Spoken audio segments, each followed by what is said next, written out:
welcome, welcome, and welcome to Focus on Liberia on the program How I See It with Vah Tukpah Jr. How I See It with Vah Tukpah Jr. is a weekly broadcast here at Focus on Liberia, operated by Mr. Vah Tukpah Jr. He uses this program to air his views on all national issues and actually how he sees them. I want to welcome you, folks. Thank you for notifying us. I'm very sure you can hear us now, and that is good that you were able to tell us. So again, I want to welcome you. I said, good morning from my end. Good afternoon at your end. Hey, good afternoon, Ansony. Good afternoon. I'm glad you stay in the morning time. Yeah. People in Liberia are in the late afternoon time. It's about what, 4:15, 4:20 their time. So right. hopefully some of them are listening, but it's exciting just to be alive with the whole COVID-19 situation and to be able to participate on this show with you. Again, we thank our Focus on Liberia family for giving us this opportunity to be able to tell the people how we see it and get from them how they see it as well. Right. So the show is How I See It. We share our frank views. Obviously, we are not perfect. We do, make mistakes, but most times than not, we try to be on point. We try to research the issues and be able to provide our people with substantive information that they can, focus on the issue and not individuals, right. And which is very important to us because those individual things tend to personalize, but people have to understand though, in certain situations, individual names have to come into the picture because they head organizations, they influence issues, they affect issues, and sometimes they themselves cause the issues. So, mentioning somebody's name in relation to an issue is not being personal with that person, is not hating the person. Like that's a word that's so overused, in our environment today, hate. Right. And I think it's just kind of like an inhibitor, right? Because when you use that kind of strong word, then somebody will step back and say, oh, wow, how did man accusing me like this? Well, no, it's not hate. We can have differences of opinion. We can have diverse, ideas of how things are supposed to happen, how they're supposed to generate, how they're supposed to evolve, how they're supposed to be completed, how they're supposed to be implemented. And that doesn't mean it's a hate issue, So, today we have an issue that's still going around, right? I know you're definitely aware of the fact that the World Food Program is making a case for $9 million out of a $30 million loan to spend on operation and administration. Anywhere, I don't know anywhere in the world where that kind of overhead will be applied to that kind of situation. I mean, do you have any history? I mean, just share with me if you think so. I don't know. Well, I can't think of any history, Isaac. I really don't know. I wish I had something to share with you that, maybe has some relation to what we are seeing today. So I really don't know, like you said. Okay. And what's what's kind of concerning for me is they can go back to the Ebola numbers. Right. And share, because Ebola was the first time for that kind of epidemic to happen, in our country. Exactly. And the volume, the impact, I believe, was probably greater than the coronavirus. Am I wrong? No, you're not wrong. You are absolutely on point. So they probably had a greater level of food distribution efforts and exercise during that time. They built storage facilities, they built warehouses, they've had an infrastructure. So are you telling me those infrastructure just disappeared, that they don't have anything else on the ground in terms of, facilities that can support massive food distribution? I mean, I don't know. I don't understand why they would take $9 million or the $30 million. That's 30%. That's 1/3, nearly 1/3 of that, entire amount. So I have not seen anything that really justifies it, And then the whole lack of transparency around it. We have been talking about this, from the genesis, the entire, how should I say it? Not stabilization, but the SOE. Yes, the state of emergency. Then after the state of emergency, we had a whole situation with how do we, feed people during this time, right? That stimulus package came about. Right. we've seen that the similar package, I don't know if it has not been implemented in terms of all the promises with electricity, with water, and with other stuff. But now we see that we have gotten money for the food, right? But does that mean that we should be held hostage because we are borrowing money? Loans are some of the major things that affect us as a people. You know, we always in debt. Why can we not try to work to minimize our exposure in that regard? Is $9 million really the economic burden or the economic cost of that distribution? I don't think so. Okay. So we got to look at these numbers and try to get a better understanding of how these numbers were developed, who will be benefiting from this, you know, and the population. So I think I shared with you, you know, a spreadsheet of the numbers. So I don't know if you can pull it up so people can just see what we are talking about. It's up right now, and the people can see it. And so as you do the breakdown explanation, they will be looking at it on the screen. Okay, so I guess I can see it. Now we see that we have gotten money for the food, right? Oh no, just open it at your end on your device, but it's on the screen. Okay, it's on your screen. Okay. Yeah. Let me go to my device and open the document up. Exactly. All right. So at a high level, folks, we know that the food itself that will be transferred to people is going to be 20 million. That's what we heard. And even though it's a $30 million loan, the operations and administrative expenses will be 9 million. So I'm not sure whether the other 1 million is going to food transfer as well, or is going to something else. Okay, so if we start from the top, right? The food transfer is 20 million. The transfer costs / supply chain costs, right? The claim is 3.322 million. Yeah. Okay. They got an in-county transportation cost for $2,092,694. They got an NGO cost, supply chain costs for NGO doing distribution. So what are they calling supply chain? Is the transportation not part of that supply chain? So what's the World Food Program definition for supply chain? Then they got Q and Q, whether that's quality on quality or quantity on quantity or quality and quantity. I'm not 100% sure. So maybe they need to explain what that means. Is that some kind of quality control they will be doing? Would they be checking, you know, whether the rice is the right quality or whether the cars are of quality to take the roads or what, you know? So I don't understand. Casual labor, it's possible they may have people to do the bag of rice or stuff. But how is that process going to work? Are they delivering? Are they getting to a central point where they will get people to take it to the different people's homes? And the way our homes are structured, will they have the community totally involved in this participation, that each community knows how many people are in that community, and community leadership will help with the distribution? So that has to be clarified. I didn't mean to stop you. Please give us more understanding on the Q and Q. Assuming it was quality and quantity control something. I mean, looking at the lump sum amount of 65,000 United States dollars. What kind of quality or quantity control they will be doing that will cost that huge amount?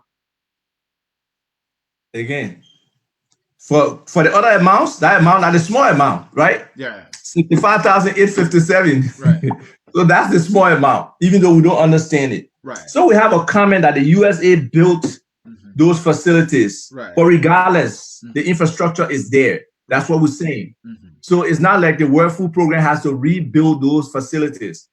But if you look in the World Food Program Ebola budget, and this new budget that they just did recently for this COVID-19, they are claiming the building infrastructures again. So we don't know. They're going to get temporary infrastructure. That's what they claim. So whether those old infrastructure are in use or not, those are things that need to be made very explicit to people. These numbers are not small numbers for a hungry country, a poor country, a country whose economy is dying, for us to go take a $30 million loan that I guess they're trying to pay with this 30% increase in say gasoline or something, so if the cost is being shifted to our people, we need a full, transparent clarification and understanding of what's going on, specifically for the World Food Program. And the fact that, Wilson Tapper, the Minister of Commerce, went to the Senate and did not fully discuss or disclose, the rationale behind these numbers and everything like that, is just pathetic. We need our people to be transparent. They cannot be pressured or having Rodney or whoever reach out to international partners with them responding, and then they come with clarification. And then that international person who responded to Rodney, he led basically people on a wild goose chase, right? He basically said they only charge 6%. Yeah. So what is that 6%? Is it just their fee for being there and everybody else do the work, for additional monies or what? So those kind of things need to be clarified. I don't see how a 2-month incident of a program that is resident in the country doing distribution can be looked at as, a 1.5, $1.8 million, benefit for the World Food Program. So we'll discuss that. Okay. We look at the implementation cost, $4.5 million, right? You're right. They got the household enumeration from LISGIS. Yeah. So LISGIS is going to spend $1.7 million, $1,696,918, right? To do enumeration. To do enumeration. How long would that enumeration take? I mean, I really don't understand that kind of distribution there. I mean, that kind of line item. Let's just in 2016, yeah, they did the household income and expenditure survey. So why can't they use that data? Even in their documentation, they said they would set up an MOU with LISGIS, and we'll come to that documentation in a second. But Isaac, you're talking about 2016. People are moving. There's migration going on a weekly or monthly basis. So maybe there's a huge quantity of people that move to Monrovia or move from Monrovia. Some Liberians are still going home. I got a call yesterday. My aunt who have been living in Ghana moved. So maybe they needed to go back to do some enumeration to have the actual data before they can go about distributing the food. What do you think? I don't disagree that there would be some demographic shifts and stuff, but I'm not convinced that it's that significant that they would need to redo or do 1.6 million, 1.69 million, effort for LISGIS. It's just not logical to me, You're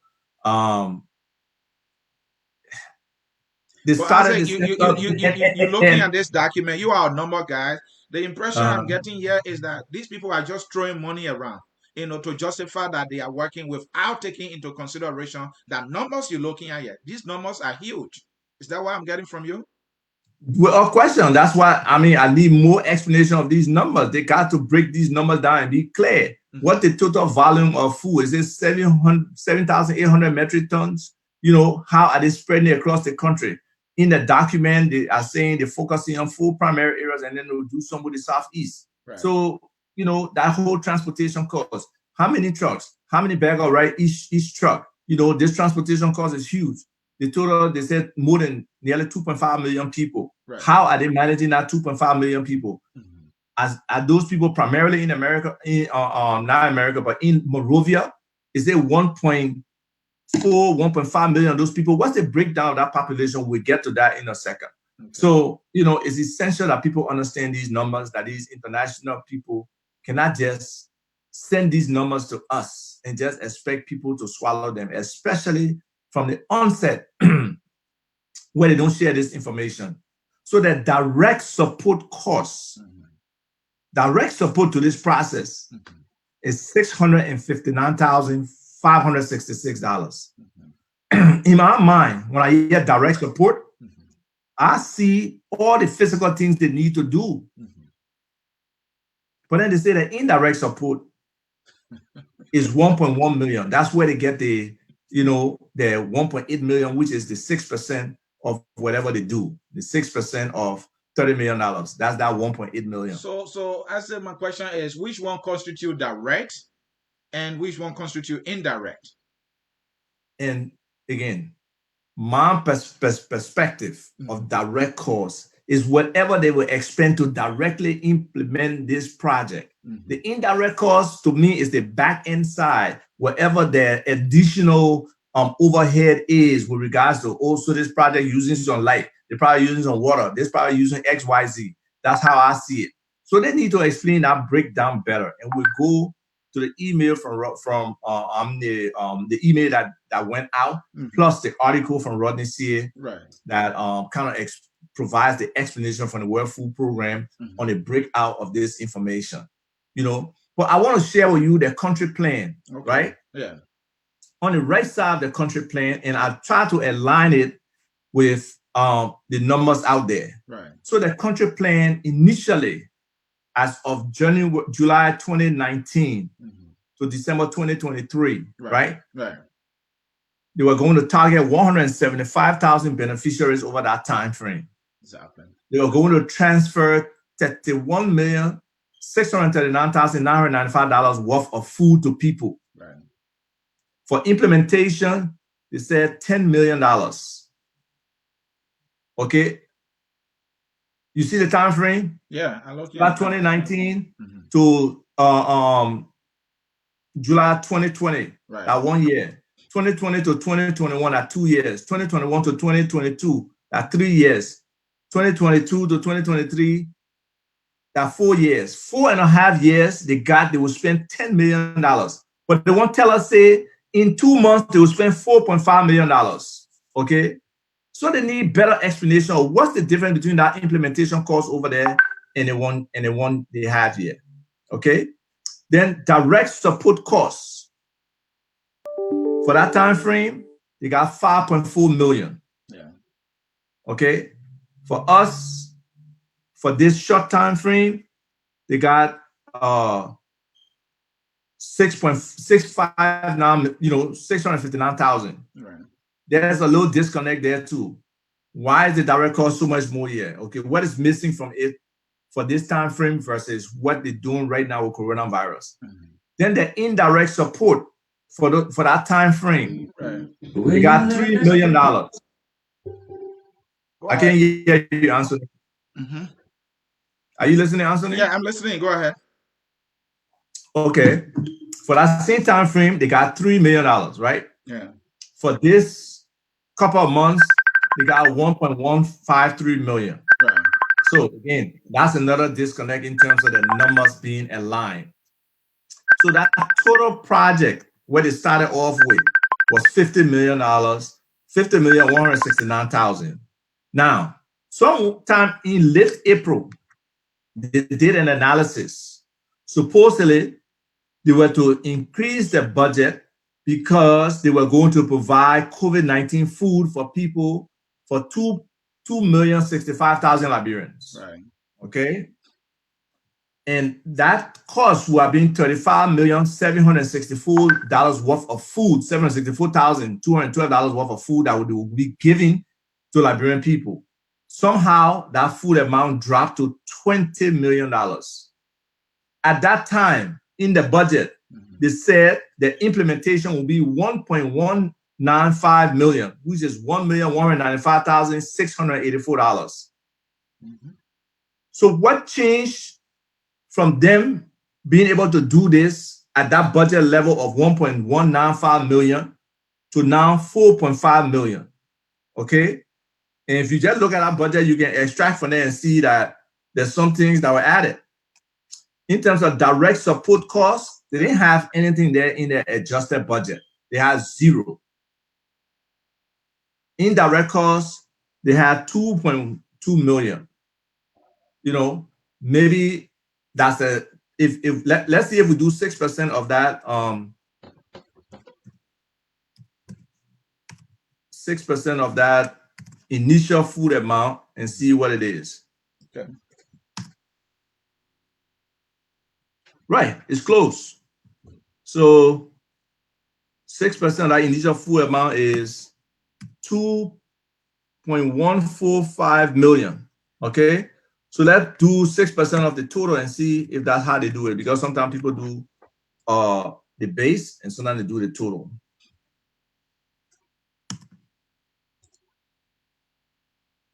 Okay, so the total is 2.21 something, but essentially it's in that range of that 6% that they're charging there to execute this project in their revised budget. Right. How now can they come to us and tell us, it's $9 million to do this stuff when in this budget is only 1.195 million plus 2.166 million, for the indirect cost, which comes to a total of 3.362 million. So this stuff is basically three times what they're saying. So they got to explain what is the difference in the analysis they did before when they knew they had 2 million beneficiaries, 2,065,000 beneficiaries to provide food for. And that amount of food actually decreased from 35,764,000 to 20 million. So how can they tell us that your initial estimate for distributing $35 million worth of food was $3 million? But then when we reduce that amount by at least nearly 30% or 40%, you're telling us that now $20 million you spend of food, you spend $9 million to distribute. It makes no sense. And any rational person who runs any operation or business, you will not use 30% of administrative costs, for this kind of effort. I'm sure other people, if they have put it out to bid, they will have gotten a lower bid to implement this stuff than what they have shown us here or what they have given us. So it's very critical that, Liberians look at this thing. The government itself need to visit and consider whether they are getting a fair deal from the World Food Program rather than just swallowing this. What is the constraint? Was there something tied towards getting this loan that it had to be the World Food Program that distributes this? I mean, I don't understand. So, whatever explanation they come with, the Nemo explanation for them, what they have given us so far. And I'm not a number guy. You are a number guy, and I'm good you're looking into the numbers here. But I mean, could the government not in any way contribute in a distribution effort by using some maybe should I say equipments or resources they have at their disposal to minimize the huge or administrative cost of $9 million? My understanding is that the AFL got some trucks or maybe some cars that they could also be able to use. Maybe some counties that are closer to Monserrate County and maybe in the rough terrain. I mean, what I'm saying is that the AFL could be put to work here. I mean, what they're doing, they're not fighting nowhere. Those guys are at the barrack.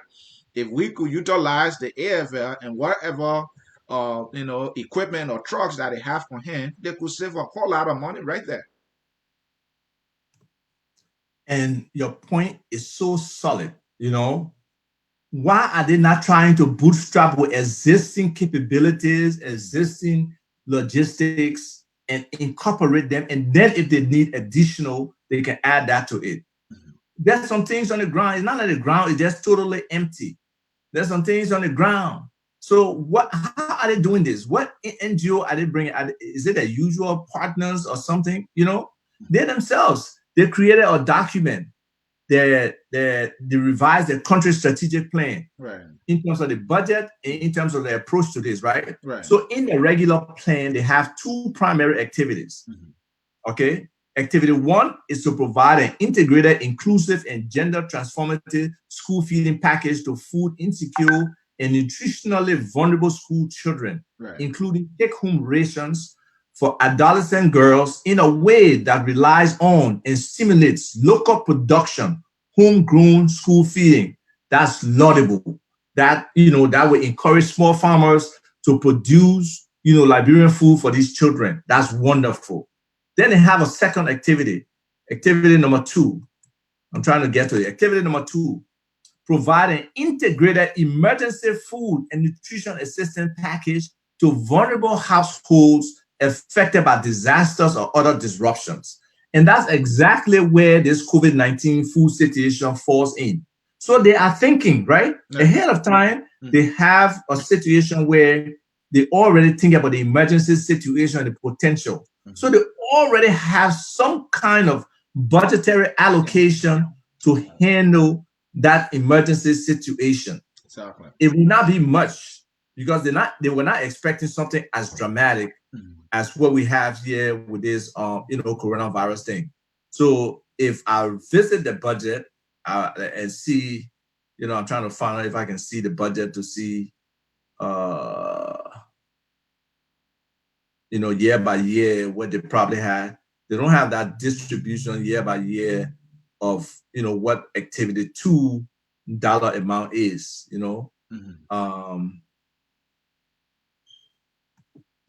just for the entire period, they have six the strategic result too. They had a total of, for crisis response, they had 6.2 million. So if we say the nearly 4-year period into 6.2 million, that's 1.3 million they already had for this year. So are they using that 1.3 million too, plus this $9 million? So those are the kind of things that we need to question. You already existing program. I don't think they're using that as because the money they're using for the program, they borrowed the money from the World Bank, right? They borrowed this money. I know they're not. And that's the sad part. What is the use or essence of this international World Food Program that if you look at the documentation and how they describe Liberia, right? They say prior to the outbreak of COVID-19, Liberia was already in the grips of an internal crisis exacerbated by severe petrol and liquidity and the definition of liquidity, availability of cash, challenges, leading to reduced purchasing power for vulnerable households. You know what I want? Civil unrest was of frequent occurrence due to the activities of opposition political parties, but also agitation by ordinary people demanding good governance and improvement in the economy. Liberia has already been plagued over many years by socio-economic constraints and challenges and limited health, education, social protection, and other sector capacities. You know all of that, but say you're going to take 30% of a loan to say you're trying to facilitate the transportation and distribution of food.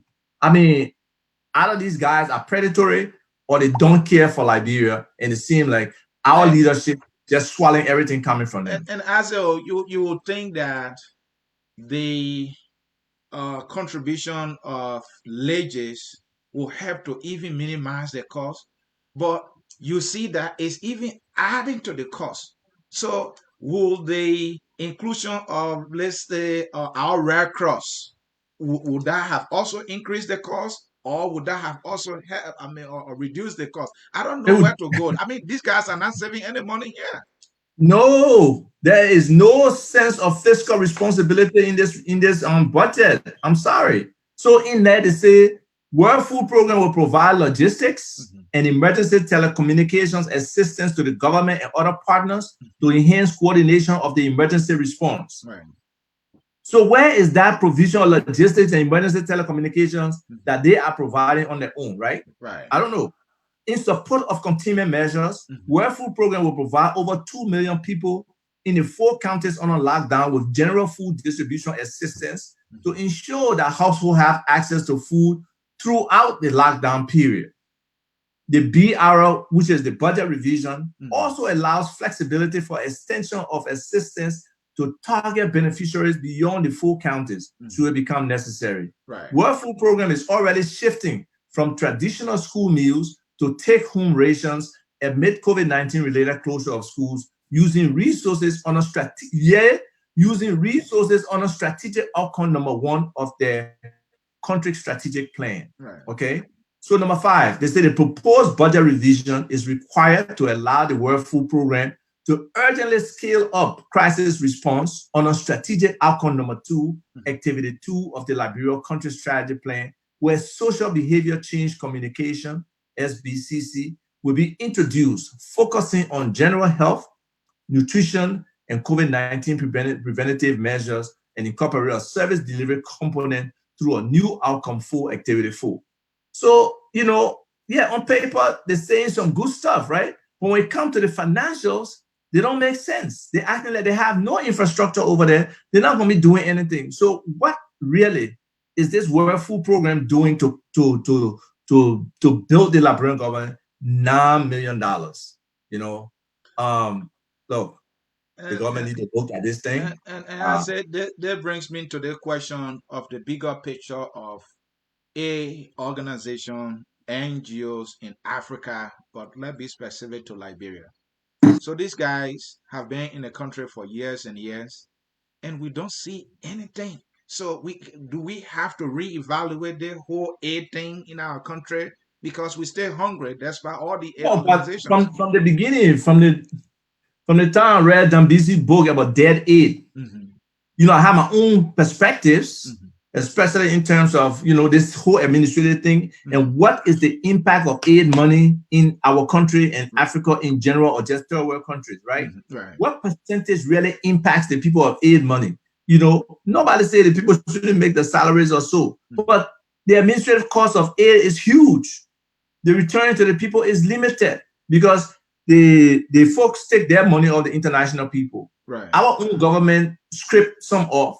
Then the little bit that filters down to the people, there's no real trickle down effect. Right. So some of these things have to really be revisited. That's why I suppose some of the African leaders today, like the people in Ghana and even the folks in Rwanda, that are eschewing aid for other options towards development. Because aid handicaps us. The first thing, it makes us beggars. Yeah. So we're always dependent on that aid. We can't do anything. Oh, we got to talk to the international community. So all our natural resources, can we not try to add value and be able to diversify our economy? We got to focus on these people consistently. Right. You know, that's why I'm liking the direction you said is taking in terms of trying to empower our private sector. Because if we don't build our private sector, we are doing nothing. If we don't diversify our economy, we are doing nothing.